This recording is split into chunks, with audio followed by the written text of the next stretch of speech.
Convido ao palco o senhor Valdomiro Moreira, da Global Composites, para falar sobre compósitos, evolução dos materiais, processos e tendências. Pessoal, não vai embora, hein? Pessoal que está saindo aí, espero que retornem. Serei breve, tá? Serei bastante breve, até porque nós queremos dedicar um tempo para os debates. Vão formulando aí as perguntinhas, todos os palestrantes vão... Ok. Todos os palestrantes vão colaborar no painel de debates que começa logo em seguida, quando eu terminar aqui. A ideia de trazer esse tema era para sair um pouco do formal, um pouco do usual, aliás, do que já foi tratado aqui, né? Pelo Paulo, pelo Gilmar, pelo Erivelto e também pelo colega da Novapol.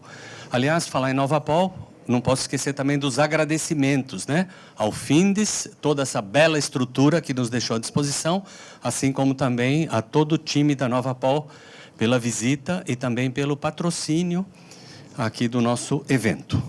Bom, o que eu quero falar? Como é que esses materiais estão evoluindo ao longo do tempo e a história dos compósitos é muito curta. Nós temos 50 aninhos só de vida, sendo que os primeiros 45 eram aplicações, de forma geral, genéricas e sem muita sofisticação. Somente nos últimos anos é que extrapolou de vez, né? Aí já vamos para a estação orbital, 53% da aeronave A350 Airbus em peso na forma de material compósito, e é esse resumo que eu vou passar aqui para vocês. Vamos falar rapidamente sobre alguns processos, não os comuns, processos um pouco mais sofisticados, assim como também vamos falar das tendências, né? O que vem pela frente, nanotecnologia, os nanocompósitos e etc. Aqui só algumas palavrinhas. Eu atuo tanto na Almaco como diretor executivo, colaborador, assim como também em consultoria com essa empresa que se chama Global Composites, é uma empresa que foi fundada no ano 2000. Esse slide é meio poluído, mas nós podemos prestar atenção mais daqui para frente, tá? De qualquer forma, como eu falei, né? Nós somos materiais extremamente novos, se comparados com o restante, né? Na verdade, os materiais compósitos, eles apareceram na década de 50, graças ao advento dos plásticos petroquímicos. Só que até a década de 50, esses materiais estavam restritos a aplicações do sistema de defesa norte-americano, do Exército, da Marinha e da Aeronáutica, na forma de materiais estratégicos para foguetes, para aviões. Inclusive, a primeira peça em material compósito foi a cobertura de um radar colocado na barriga de um avião, e essa cobertura que protegia esse radar, que gerava ondas eletromagnéticas, ele tinha que ser transparente às ondas de radar, ou seja, não podia ser de metal, e não podia ser do material convencional, que era o plexiglass, que já existia, que era o acrílico, porque não suportava as pressões aerodinâmicas naquela região da barriga do avião. E o primeiro compósito, então, que se tem notícia era esse radome, feito em resina epóxi e fibras de boro. E ficou sob segredo de Estado durante muito tempo. E depois da década de 50, aí explodiu, virou um material de engenharia, o famoso plástico de engenharia. De qualquer forma, a cultura dos materiais, até eu comentava com o Erivelto antes das palestras, né? O grande problema que a gente tem no dimensionamento estrutural do material compósito é não conhecer todas as propriedades e como elas se interagem. Na verdade, as propriedades até já temos, porque são dados colhidos em laboratório. Porém, são dados não individualizados e não dados amplos, porque eles interagem entre si, e vou falar um pouquinho sobre isso. Muito bem, então, o que é importante verificar aqui é que depois do advento da indústria de produtos da química orgânica, houve o nascimento e o crescimento desses materiais, que são os compósitos, e também o de biotecnologia e o de nanotecnologia. E, claro, essa fila anda, mas o que vem aqui na frente eu vou deixar lá para o finalzinho para dar somente um temperinho no final da apresentação. A grande motivação de estudar o comportamento físico-mecânico dos materiais compósitos vem a partir... Obrigado, viu? Ajuda bastante. De situações reais, né? Que a gente chama de célula de sobrevivência. A célula de sobrevivência, ela passou a ser obrigatório na indústria da Fórmula 1, né? É indústria porque aquilo é uma indústria, é um negócio de bilhões de dólares. E desde a morte do Ayrton Senna, que já faz algo perto de 23 anos, aliás, acho que faz uns 15 dias, né, que foi 23 anos, não teve nenhuma fatalidade decorrente do problema da célula de sobrevivência. Teve, sim, uma fatalidade no Japão, de um corredor francês, há cerca de 1 ano atrás, só que essa fatalidade, né, quer dizer, essa morte, aconteceu na região fora da área de sobrevivência, porque praticamente o piloto foi decapitado, porque ele perdeu a direção, e o trator que movimentava um veículo que tinha se acidentado um pouco antes, se movimentou, e esse corredor, que eu não lembro agora o nome, acho que era Bianchi, alguma coisa assim, ele morreu, depois de 6 meses de vegetativo. Depois disso, aconteceram vários acidentes. Teve do Felipe Massa, mas eu trouxe um último, tá? Eu trouxe um último que é coisa de 2 meses atrás, que do Fernando Alonso. O mais interessante é que nós vimos essa peça, nós que tivemos na Feira Jack, né, Gilmar, o Erivelto, nós vimos essa célula de sobrevivência na feira. É um negócio impressionante, vocês não acreditam. Imagina uma estrutura de fibra de carbono com 40 milímetros de espessura. Ou seja, essa região aqui onde fica o piloto é como se fosse uma caixa blindada, extremamente resistente, extremamente pesada, quase metade do peso do carro está na célula de sobrevivência e é obrigatório, né? Então, quem gosta de Fórmula 1, e eu gosto muito, eu vi esse acidente, depois, pelas fotos disponíveis, fizemos aqui uma sequência, ele capotou várias vezes, o carro ficou só o charuto, e o cara saiu andando, e depois de 15 dias, 1 mês, ele voltou a correr. Então, isso é mais do que motivação para estudar o comportamento dos materiais, né? Porque em materiais metálicos jamais seria possível fazer uma célula de sobrevivência dessa natureza que absorvesse essa energia, né? Tudo aqui é pensado, tudo isso em volta vai destruindo para absorver energia e deixar aquela região do centro intacta. Só para não falar mais em Fórmula 1 e ir para o próximo, existe um projeto da FIA, que é o de proteção, chama HALO, que é o que vai estar nessa região aqui, da cabeça do piloto, já está em teste, e breve os carros vão ter também uma proteção para a cabeça do piloto, para não acontecer aquela fatalidade, a exemplo do que aconteceu no Japão.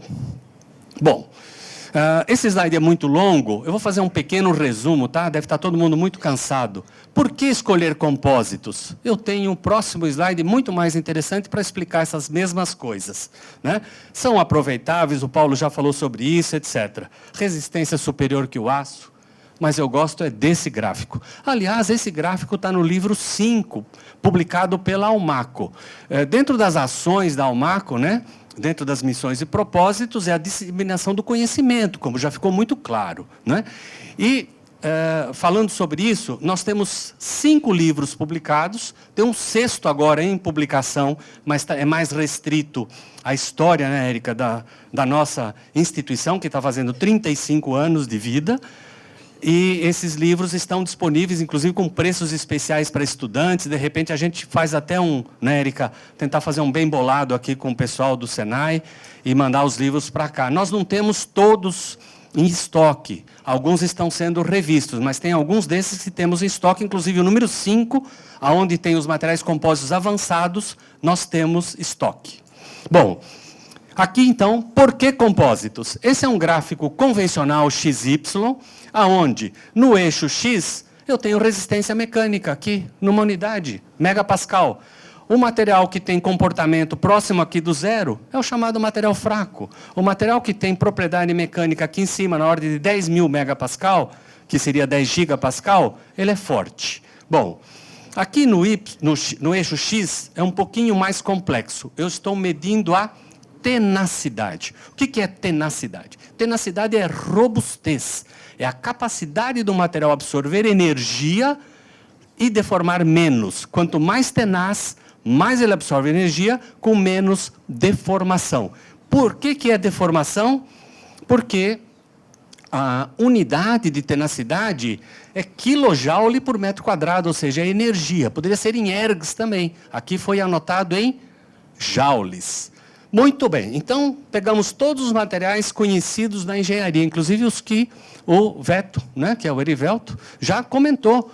Os materiais convencionais, madeira está por aqui, espumas, vidros, cerâmicas. Olha onde estão os materiais compósitos, de forma geral, que são convencionais, esse mais roxinho, e os compósitos avançados utilizados na indústria aeroespacial. Significa que eles estão no quadrante superior direito, aonde você tem a plenitude de propriedades. Agora, por que então, né, o pessoal fala, quando na aula ou em palestras, mas se tem todas essas virtudes, por que demorou tanto tempo para ficar um material maduro? Nós não ainda consideramos o compósito como material maduro do ponto de vista do conhecimento de propriedades de engenharia. Até porque ele é desconhecido nas escolas de engenharia e nas escolas de arquitetura. Nós já falamos sobre isso hoje. Porque nós temos um velho problema do círculo vicioso, da falta de previsibilidade. Ou seja, se eu não sou previsível, se eu não falo como eu vou quebrar, de que forma e quando, eu não tenho credibilidade. Ou seja, a falta da previsibilidade do comportamento mecânico e também químico, porque os dois trabalhando juntos piora consideravelmente o assunto do comportamento, e causando a falha catastrófica. Com a falha catastrófica, você tem a perda de credibilidade. É o viaduto que cai. Né? É o viaduto que cai, a ciclovia que despenca. Vocês viram o caso do Rio de Janeiro, da ciclovia que despencou. Foi projetada por engenheiros usando softwares, só que não levaram em conta algumas coisas. Então, uma falha catastrófica gera falta de credibilidade. Aquela ciclovia vai ter que ser reprojetada toda, vai gastar 3 vezes mais do que o custo inicial. E esse famoso círculo vicioso só se quebra com muito estudo e muita dedicação para torná-lo círculo virtuoso. O que é o círculo virtuoso? Eu tenho previsibilidade. De que forma? Conhecendo como que ele se comporta. Se eu tenho previsibilidade, eu passo a ter credibilidade, eu entro, então, no famoso círculo virtuoso. Bom, para conhecer isso, nós temos que estudar com profundidade as interfaces. Pessoal, não é interface, aqui é interfase. Por que fase? Porque o material compósito é constituído de fases macroscópicas. É como se fosse sólido e líquido misturado. São fases macroscópicas, ou seja, visíveis a olho nu. E existe algo que está acontecendo entre o reforço, aqui no caso é fibra de carbono, e o polímero, aqui no caso é uma resina epóxi, e eu tenho que entender exatamente o que está acontecendo aqui. A partir do momento que eu conheça exatamente o que está acontecendo na interfase em termos de adesão, nesse interstício, que é essa região, eu já dominei metade do problema da credibilidade. E de que forma se faz isso? Se faz de várias formas, né? Ou ensaio mecânico, como o que o Veto já mostrou no caso do laboratório lá, não sei se era no IPT ou Falcão Bauer, onde tem o peso que bate na parede, etc, etc. Na Universidade Federal de Minas Gerais. Acabou de me cantar a bola aqui, obrigado. Porém, você pode fazer também por modelação matemática, por sistemas computacionais. São softwares onde você vai inserir o dado e, então, você vai saber, por exemplo, no caso de delaminação, que é muito grave, porque o material compósito é feito em camadas. E eu preciso saber como que elas se comportam, né? Se é isotrópico, anisotrópico, ortotrópico. E o bacana é que esses softwares permitem simulação no computador antes de produzir propriamente o corpo de prova. E isso tem funcionado de forma tão interessante que você faz a modelação no computador, leva para o laboratório, faz os corpos de prova, ensaia e a coincidência de comportamento é muito semelhante. Isso é o que vai te dando, então, a famosa credibilidade. Não basta isso. Existem também softwares de moldagem, porque muitas coisas críticas não acontecem na seleção de materiais ou na seleção inadequada. Acontece no processamento, falhas, bolhas, contaminações. E também as pressões de injeção. Então, existem softwares onde você simula o Media Flow, tem vários, tem o Mode Flow. Além do que, você trabalha também com análise de desempenho de campo. Pega-se um componente já moldado, no caso é uma pá eólica. Esse ensaio é obrigatório, a cada 1000 unidades, uma é destruída. Esse é um ensaio, infelizmente, é um ensaio mecânico destrutivo. Espero que logo a gente tenha softwares bons o suficiente para não precisar mais fazer o ensaio destrutivo. E aqui o que você coloca? Você fixa a pá num sistema muito rígido e coloca pesos, células de carga, e você tem dinamômetros que vão medir essas tensões. Você coloca também pequenos circuitos eletrônicos chamados de strain gauges. Quem mexe faz corpo de prova para ensaio sabe bem o que eu estou falando, os famosos strain gauges.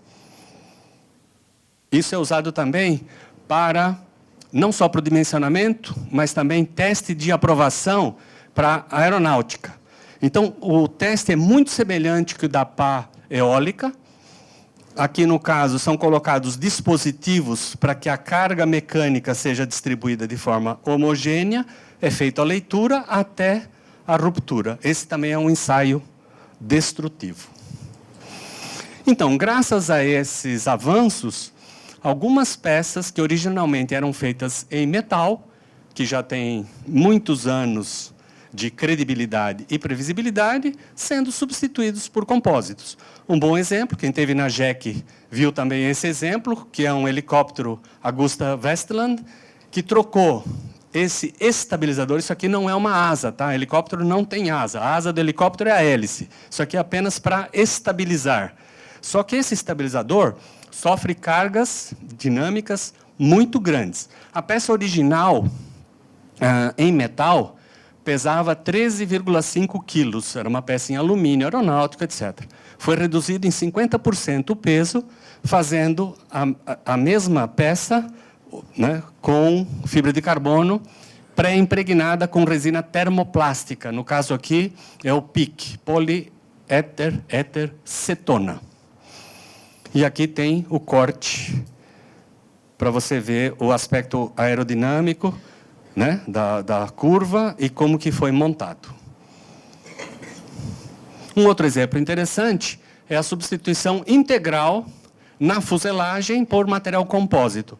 Isso não é novidade. A Cirrus já tem a aplicação em aeronaves pequenas desde 10 anos. A novidade, nesse caso aqui, é uma indústria alemã, é um sistema monolítico. Essa fuselagem ela é feita numa peça única, né? A única diferença aqui, claro, tem uma divisão onde vem a região do motor, mas daqui para cá, até o fundo, e aonde encaixa a asa, é uma peça única, feita em fibra de carbono e material alveolar, que é o material de núcleo.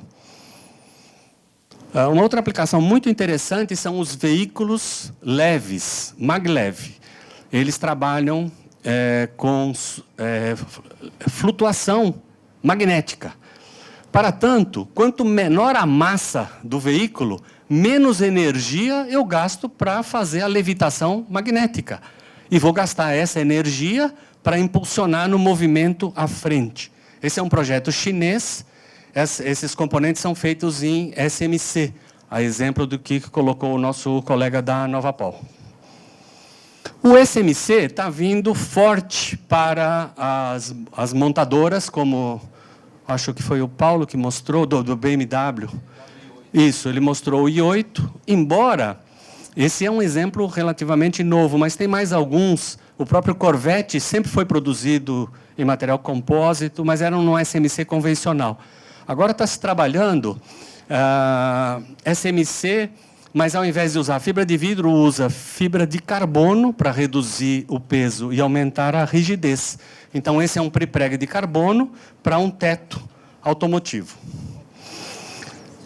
Ainda falando em materiais, há uma verdadeira revolução nos materiais de reforços. Toda hora a gente fala em fibra de aramida, fibra de carbono.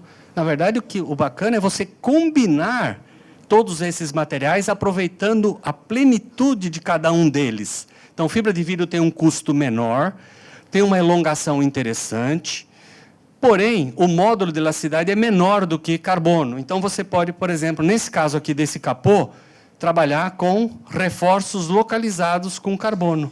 E tudo isso feito em máquinas automáticas, são equipamentos têxteis, sob desenho. Aqui alguma coisa de processo. Essa foto de cima é dos Estados Unidos, é um tanque de combustível de uma estação da NASA. Porém, a boa novidade são essas duas fotos de baixo. Elas estão no Brasil, estão em São José dos Campos, que foi a cidade escolhida pelo IPT para montar o laboratório LEL, é o Laboratório de Estruturas Leves. São dois sistemas, um é chamado de ATL, que é um sistema automatizado de colocar fitas de fibras, e o outro chama-se AFP, que é a colocação do reforço, né? E essas duas fotos de cima são lá de São José dos Campos. As duas fotos de baixo são da Feira JEC, da última JEC, agora de março, aonde as camadas de tecido feito com esse equipamento são colocadas em ângulos pré-determinados e em quantidade pré-determinada. E, posteriormente, então, depois vai para uma prensa e faz o sistema de compressão. E aqui os casos práticos, né, de aplicação, tanto para combustível quanto para outras aplicações aeroespaciais. Aqui algumas aplicações. Hoje o Gilmar mostrou, logo no início da palestra dele, o projeto do ônibus, o Sofia. Fez muito sucesso na época, porque era monobloco, etc. E nessa última JEC nós vimos, não o Sofia, infelizmente, eu queria ter visto o Sofia, mas no fim nós vimos um outro projeto, feito da cidade de Budapeste, né, da Hungria, um projeto húngaro. E ele foi totalmente feito em material compósito. E aqui, para vocês terem uma ideia, uma pá eólica seccionada, para vocês verem a complexidade que é a conjunção de diferentes materiais, materiais de núcleo, adesivos e etc. Inovação, sistemas de suspensão, né? Embora também não tem muita novidade, né, Paulo? Essa mola aqui sempre foi usada no Corvette. Quem gosta de automóvel, quem gosta de supercarros, vai ver que o Corvette sempre usou uma mola central traseira nesse sistema aqui.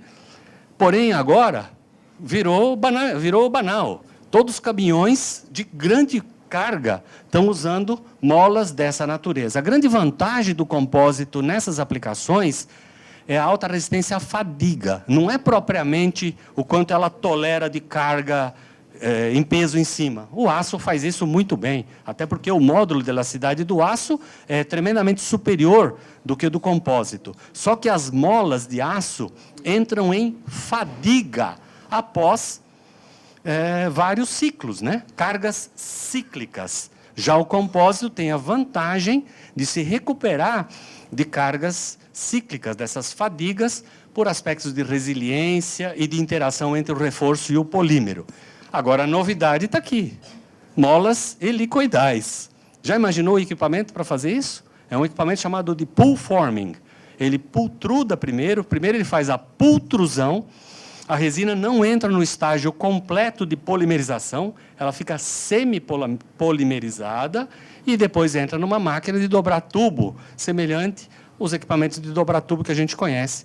E com calor, a polimerização final acontece. Essas duas fotos são recentes, são agora de maio. Eu quis trazer coisas mais novas, até para suscitar a curiosidade de vocês, para ver que o universo de aplicação é muito grande.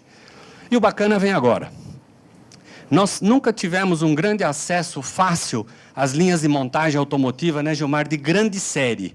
Né? O compósito sempre estava bem relacionado, ou ainda está, às indústrias automotivas e de tratores e de implementos agrícolas e de ônibus, que são as séries médias, porque não tínhamos competitividade ou talvez atrativo mecânico para entrar numa linha que produz 2.000 carros por dia, 3.000 carros por dia. E agora está entrando. Só que está entrando pela porta da frente, mas entrando passo a passo. De que forma? Substituindo determinados componentes críticos, aonde a rigidez é necessária, principalmente em função da torção no veículo, redução de peso e, por conseguinte, redução de energia. A Europa e os Estados Unidos, eles são muito críticos com os protocolos de emissão, protocolos de Kyoto, protocolos de Zurique, e eles estão trabalhando fortemente para substituir emissões de CO2, pegada de carbono, aquela coisa toda. E o compósito ajuda muito. Então, tem uma pecinha aqui, está meio ruim a foto, mas está vendo uma pecinha mais escura aqui? Compósito de carbono moldado, rebitado, numa estrutura metálica. Esse carro é de metal. E a parte central do console do veículo, idem. Então, isso é novidade. A outra novidade é a tecnologia de ferramental. Né? As tecnologias elas têm que caminhar em conjunto. Então, por exemplo, moldes, mesmo de dimensão grande, sistemas, os moldes são de epóxi, são de compósitos. Só que a superfície onde você quer fazer a moldagem, você faz uma operação antes com níquel eletrodepositado. E agora sim, já o futuro. Não tão distante, porque nanotubos de carbono já estão sendo utilizados em algumas aplicações aeronáuticas, com algumas resinas termoplásticas do tipo PIC, poliéter éter cetona. E aqui, então, uma visão do nanotubo. O que vem logo depois do nanotubo são as estruturas chamadas de grafeno. Provavelmente vocês já conhecem ou já leram alguma coisa do grafeno. Inclusive, o Instituto Mackenzie, em São Paulo, a Universidade de Mackenzie, montou um laboratório em parceria com uma universidade americana de Stanford, e eles estão já produzindo grafeno em pequena escala em laboratório. Nada é tão resistente a descoberto até o momento quanto o grafeno. Nada. É uma estrutura também de carbono, vai fazer coisas incríveis. Ele conduz corrente elétrica. Uma aeronave, por exemplo, usando grafeno na sua última camada, ela vai gerar a própria energia. Não vai precisar de tanto motor queimando combustível fóssil, porque vai ter energia gerada a partir da luz. Né? Telefone celular com placas flexíveis. Ou seja, isso é só um comecinho. Oportunidades. O Gilmar já falou hoje de algumas oportunidades, o Paulo também. Mas aonde que a gente está vendo que tem um pé já dentro de oportunidade real? Sem dúvida, energia, aí inclui a eólica, sem dúvida nenhuma, né? E outras energias, óleo e gás.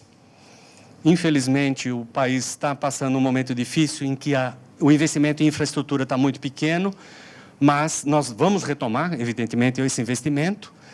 Recuperação de patologia em estrutura de concreto. Esse é um tema que eu estou gostando muito. Eu fiz um curso recente em São Paulo, acho que até teve um pessoal do Georgia que participou também, muito bacana, sobre recuperar prédios danificados, viadutos, usando estruturas de fibra de carbono. Aliás, teve uma foto, acho que foi o Veto que mostrou uma foto lá, que usa essa tecnologia. Primeiro você faz uma investigação para ver o que acontece, você tem que estancar o problema primeiro, se é migração, se é umidade, aquela coisa toda que o Veto já explicou. Estancando isso, aí você coloca a fibra de carbono e você recupera a estrutura. Depois, recuperação de tubulação e galerias de águas pluviais. Isso é tão comum no exterior, gente, vocês não imaginam, é muito comum. É um sistema, parece uma salsicha, já com resina e fibra de vidro pré-impregnada. Tem um sistema que coloca essa salsicha plástica dentro da tubulação danificada, que está com vazamentos, né, que está com migração. Injeta água quente, a resina polimeriza. Você retira essa água, retira o filme plástico e a sua tubulação vai durar mais 300 anos. Então, essa é uma grande área de negócios. Depois, recuperação estrutural de tanque de aço deteriorados, né? Infelizmente, o aço inox, embora seja um material fantástico, muitas vezes ele não é competitivo o suficiente para você aplicar em grandes tanques para combustível, etc. E se usa muito aço carbono. Você faz as pinturas protetivas, mas chega um momento em que sai muito caro. E por quê? Porque você perdeu espessura do seu tanque e você passa a ter o quê? Um problema de estrutura. Ou seja, ele não tem mais o mesmo comportamento mecânico que tinha quando foi bolado lá na prancheta, lá no desenho. Aí você recupera com estrutura também de fibras de carbono ou fibras de vidro especiais. Esse é um grande negócio. Oportunidades, construção civil não precisa nem falar, né? Porque a demanda nesse segmento está acima da média. Eu acho que era isso que tinha que apresentar. Obrigado. E agora eu passo a palavra para a colega...